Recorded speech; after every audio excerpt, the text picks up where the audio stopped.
Let's start with the Mariners. They lost to the Reds last night 4-2. Luis Castillo pitched well enough to win, but the support never came. I feel like I'm in a therapy chair every day on this show, Paul. Yesterday I'm happy. Today I can't help you today. I'm sorry. You and I are in complete disagreement. Here's the thing with that game yesterday, Paul. I'll say this. It's a loss. They won 3 in a row. It's a Joel Knipp said it best, our producer, an unlucky loss. It was. I mean, they hit the ball well. They had great hits. They just weren't good with runners in scoring position. Julio Rodriguez, kind of, once again, they're keeping a close eye on him after that concussion protocol. He did come in late, hit a home run. He got unlucky with his second at bat, hit it hard. So 6 hits, 6 walks. I mean, they got traffic out there, and Paul, Luis Castillo looked great. Yeah, he did. I know that people are going to give him his flowers these days, but I just love the way that he has turned things around since midway through the first half of the season. Everybody on his case, and I know you and I are definitely in lockstep on this one, but Castillo deserves a lot of credit, showing the veteran that he is, and man, oh man, I mean, this just fattens up and strengthens that pitching rotation even more. You said it. I mean, 3 quality starts now in his last 4 starts for most of the first half of the season. A majority of the fans, the media, talked about needing to get him to the bullpen. He ignored the noise, and he has pitched great. 3 quality starts, last 4 starts. He has logged 100-plus pitches for the 5th time this season, and for the 105th time in his career. That is 5th most in the MLB since 2017. Paul, he is giving this team a chance to win. They didn't do it yesterday, but he's definitely making amends that he needs to be out there and be a starting pitcher. Yeah, I mean, he knows that there was a mental hump to get over, and he certainly looks like he's gotten over it. You got to give him his props. 33 years old, fought through some adversity, seems to have righted the ship. Here's manager Dan Wilson. Found himself into a couple of jams, but the way Rock throws, and the veteran that he is, the experience that he has, he's able to get out of it, and I thought he was able to do that, very well tonight. And then later on, it seemed like continued to make pitches all the way through the 7th, and 3 up, 3 down there in the 7th, I thought was outstanding, and he just he still looked pretty strong there, and up close to 100 pitches.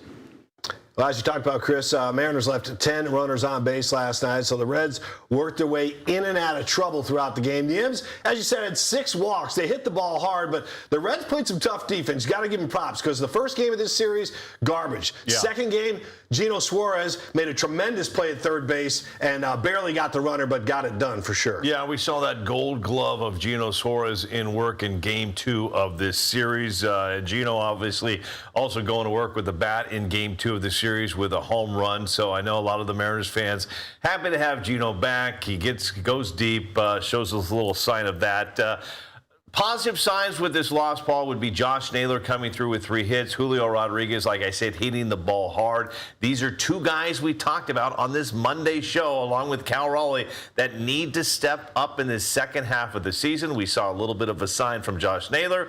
Julio Rodriguez, hopefully he can stay healthy right there. It is so important to keep number 44 on the field, keep him healthy. He is Joel Knipp had him as his #1 player that needs to come through in this second half of the season. So, good sign that he came in late in that game, hit a home run, and hit it hard. Yeah, I thought it was an interesting choice. I mean, they were planning on sitting him, and then they put him out there as just to jump in the game late. And I just thought that was kind of strange. I mean, if he's well enough to play late in the game, why wasn't he well enough to play early in the game?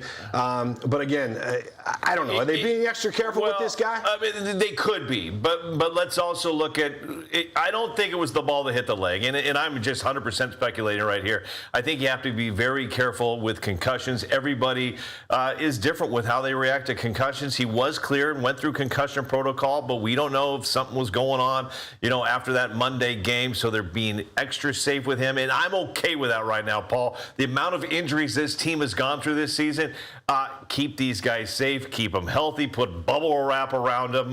We'll see, because we need to get Brandon Donovan back ASAP, and you need to keep Julio on this team and away from the IL. Yeah, do you remember when Julio took his first BP as a big leaguer with this team, and just they gave him a chance out there as a teenager to bat in the cage at the ballpark? Pretty cool feeling. Yeah, and then that happened yesterday. The Mariners' top draft pick, Reese, was in town yesterday, the 24th overall selection out of Mississippi State. signed his contract yesterday. There he is right there. Reese celebrated the deal by taking some batting practice, some infield practice as well before the game on Tuesday.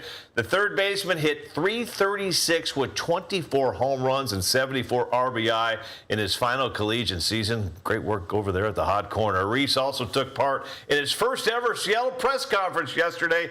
Here he is, Ace. I love it. I dream about it, you know. So I mean, I love everything about it. For me, I fell in love with it, you know, when I went to my first big league game when I was like 8 years old. And it was like, this is what I want to do. So it's a dream come true, you know. Watching people play on fields like this when you were younger, and then finally being here, just gives you some motivation to get here.